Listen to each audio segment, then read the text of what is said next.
Good morning. So this will be a recap, player reflection on last night's session 39 of the Joth Campaigns, Chronicles of Joth. First session of the new year for us. And I think sometime in November was the last time we were able to play as a group due to illness and, travel, all kinds of uh, issues that kept us all from computer issues, you name it. That's gaming online, right? Anyway, so Todd was able to run us in 39. Dell as Canavan, myself as Sister Sarah / Ibsen, um, John as George the Liar, and Justin returns after a long hiatus. Welcome back, Justin as Mud, an old character from some of his campaign sessions. We were charged quite some time ago as a group. David normally in this particular group, but David couldn't make it. So David's character just not in this session.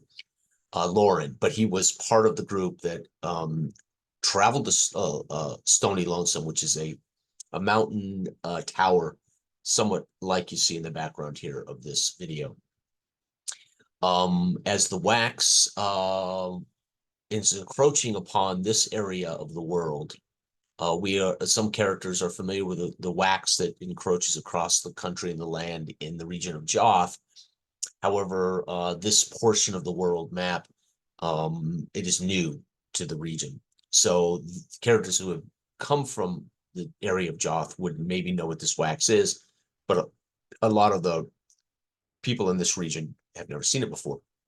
And the wax slowly encroaches, destroys everything, as it is acidic in a way. The wax can create, when breached or touched or cracked open, so to speak, can kind of create an acidic burning wax. So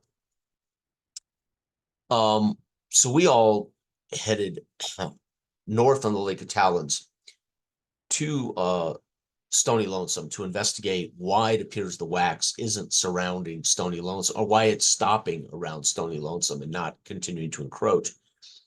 We discovered there Joth and his minions. Joth has in a way been not an adversary, an unknown NPC in the world that we have had encounters with around the Lake of Talons, but it has been his minions that have caused some death and destruction among our characters. And in session, I can't remember exactly what session again, David finally brings down his big bodyguard.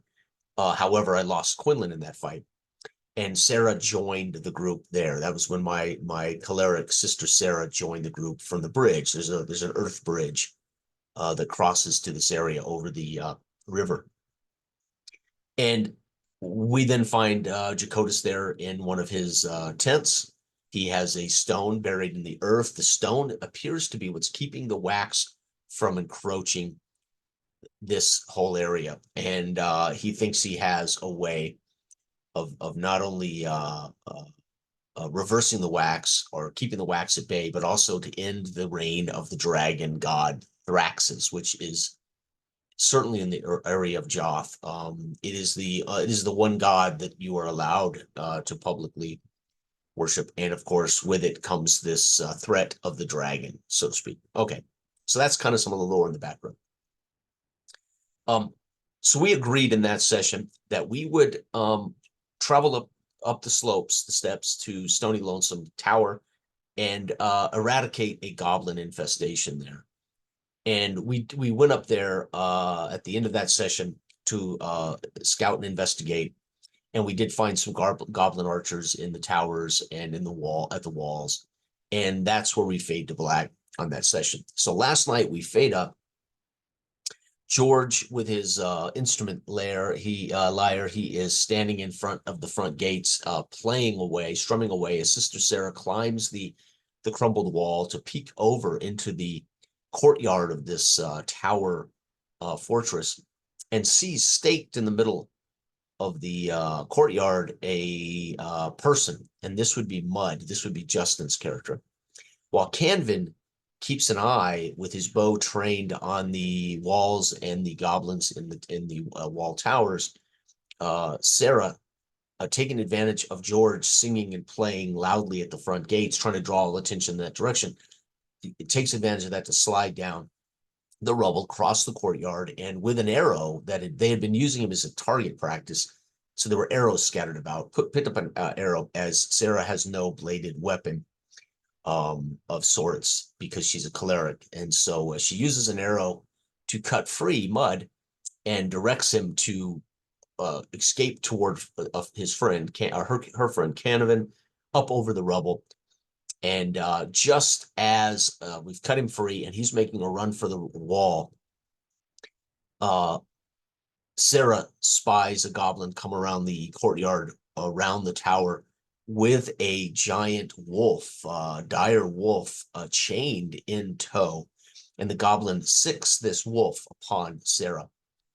So we engage in a melee. Sarah attempts to backpedal and circle around the stake that Mud had been affixed to, hoping to get this creature tangled up around the stake, but it moves too quickly.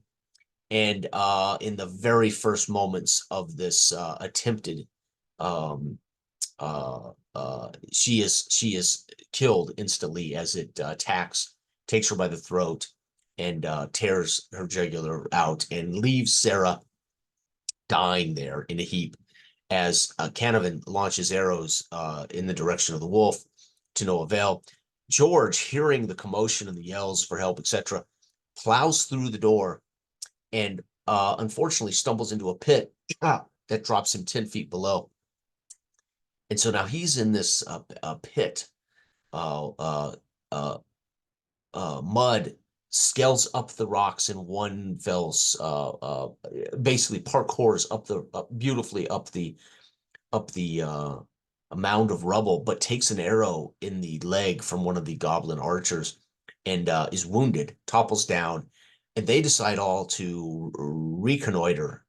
George uses all of his equipment, gear, and his sword to just get himself out of this 10-foot pit. So George, now without any gear, without his sword, etc., has been able to climb from the pit.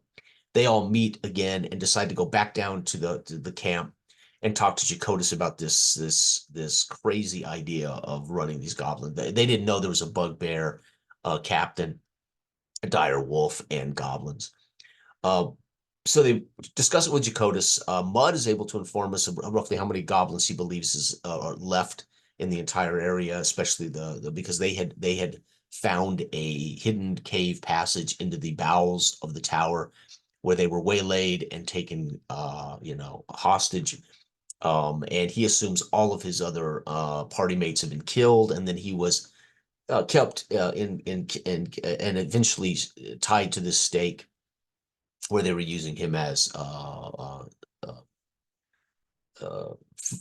entertainment purposes. So we get some information from Justin's character Mud. We meet Ibsen, my new character, who's as I describe him, a 6'5", lanky, skinny, ugly man of learning. Carries his spell book in his left hand, clutched tightly to his side, and he is a kind of a wizard, right? So Jokotis introduces my character to the party. We have a long discussion among ourselves and Jokotis about how foolhardy this is. How are we going to do this job? And we ultimately come to the agreement that the best way maybe to deal with this is to go through the hidden tunnels into the bowels, try to sneak up on the goblins from that area, and maybe poison the dire wolf. If we can eliminate the dire wolf and then eventually the bugbear, then the goblins may be easy to rout. But the dire wolf is something we definitely want to deal with. So my character draws upon his knowledge, recalls the toe fungus mushroom that grows along deep water, and it makes for a deathly poison if cooked properly and distilled properly. And so we collect mushrooms along the lake shore, and we spend the night distilling these mushrooms into a poisonous a liquid. I then pour that liquid into drain my water skin and pour that liquid into the water skin. So we now have the poison in the water skin. And the next morning, my character attempts to use a little of that poison to bring up fish from the river, as we need some meat that we can spoil with his poison so we can feed it to the dire wolf. Canavan goes on a hunt. He fails to come back with anything. I cannot use enough poison in the river. It's too diluted to kill any fish. And George the lair attempts to sing and lull fish to the surface and fails miserably. And finally, Justin, during this day, fashions a net and knots out of an old shirt and attempts to catch snare fish with a net and fails miserably. So we spend a night concocting the poison, and we spend another day attempting, any of us, to get some kind of meat that we could then, saturate with this poison, and then we could feed it to the dire wolf. To no avail. We don't find that. So we decide, well, we're just going to head on. We're bound to find something we could feed to the dire wolf, whether it's a dead goblin or whatever. There's also a bone type spider creature that resides in these caves under the tower. They were able to sneak by it. Mud informs us their group was able to sneak by that without altercation, and it may still be there, but it's something that maybe we can lure toward the goblins, or we'll deal with it if we have to. We successfully penetrate the caves. We do not run into this spider-like creature, and we manage to get into the breach the wall and get into the jail cells. There we discover one cell with a zombie being held, mouth stitched shut, rotten flesh. And just as my character discovers this creature in one of the jail cells, the jailer, the goblin jailer, enters the hallway. And I free the zombie creature, and it attacks the jailer. It kills the jailer for us, and then we dispatch the zombie.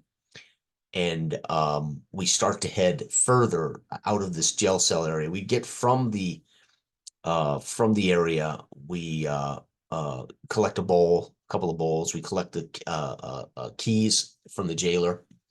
I believe a dagger from the goblin guard. And we free in the first cell one of Mud's former party mates. I cannot remember. Farron, I want to say Ferric or something like that. Ferric. Anyway, and he is a stout, muscled warrior, and we all, free him, clap him on the back, hand him a dagger, and tell him lead the way, as you must want some serious vengeance upon these goblins. And he leads further down the passage into the area where they were originally ambushed, and we fade to black curtain draws. Another great old school game. I mean, again, we're using old school essentials. We're playing it home tweaked, home brewed, and most of the rules is written with a couple of homebrew tweaks. Fantastic, and it's nice to have Justin back. We missed David last night, and again, I that will have been, I don't know how many of my characters have perished along with everybody's lost characters. But I don't play the game traditionally. I don't play the game as a player trying to win or keep a character necessarily out of danger. I play a character, and Sarah rescued Mud, and then she's going to stand guard as he tries to escape over the wall, and the dire wolf got the best of Sarah. Right? So Ibsen, I might play differently, right? Where he might be a little more careful, or etc. But so I have characters die because I embrace the game. I embrace what we're doing. And I'm not necessarily playing it from a player's perspective, trying not to, win or not be killed. So I tend to have characters, certainly first level characters, die quickly. Again, she had 5 hit points out of a possible 6 at level 1. The dire wolf hit, doing 5 points damage. She's dead instantly. Ibsen has 2 hit points out of a possible 4, so Ibsen will probably die. Can die with a dart trap, can die with any type of damage. So that's just the nature of this old school essentials, old D20, based on the D&D basic Moldvay edition, and that's okay, fine by that. it doesn't change how I go about playing my characters, right? Um, so I still have Unger Roth, the dwarf. He survived a harrowing adventure. This is what's amazing. You know, it's a luck of the draw. Sarah can be killed in a melee in the first moments. Quinlan can be killed in a melee in the first moments. But then Unger Roth survives this harrowing adventure into the cave mountain waterfall and a mana core, while Dell and John's characters are killed, and Unger Roth survives that, right?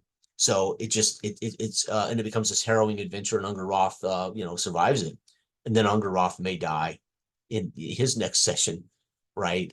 In a melee with a pack of wolves, right? So it's just the nature of adventure in these crazy, dangerous fantasy games. That's fine. So I still have Arig, the 17-year-old farmer's son to turned adventurer soldier, and I still have Unger Roth, the dwarf, and of course now I have Ibsen, a magic user, and I never play magic users. I am not a magic class guy. I have zero affinity for wizards and magic users. And in old school games like this, they are doomed to failure um, unless you're in just the right group of party who somehow can protect your character until he can level up and become a real interesting weapon in a way, right? Or interesting character. But it's very difficult to survive as a thief or a magic user in this game. I don't dislike the thief. I've always liked thief characters as characters, not necessarily the class in the game itself, because it has some stuff that I think is.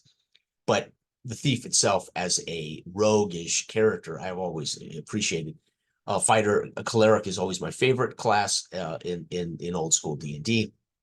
I rarely play other races other than human because, well, I am a human, and I cannot imagine, I can imagine what an elf or a dwarf based on Tolkien might be like. But then I feel like I've got to play a particular style of dwarf or a particular style of elf based on what literature I've read or experienced. And so you end up playing a human being that thinks he's an elf or a human being that thinks he's a dwarf. So I generally steer clear of other races. I usually play a human being because I can relate to what a human being may think or go through and how he would perceive the dangers and the other things this world. So, however, I have enjoyed playing the dwarf in this campaign. So, and I've played halflings before. I tend to be okay with the halfling as a certain type of uh, caricature, I guess you could say, in these old games. So anyway, great session. It was good getting back together. It's nice to get us to break the ice and get back to Joth, as we've had, so just too much going on with holidays and illnesses and computers and timing and schedules, and it's just been crazy. So first good session of the year. So thank you, Todd, for another great session. Again, this was session 39. It might be more like 40, 41 in total in the last, I don't know how many years we've been playing this campaign, but for all intents and purposes, it's 39 for where we're at, as Todd made 38 38A and 38B was the resolution of the waterfall manticore sessions.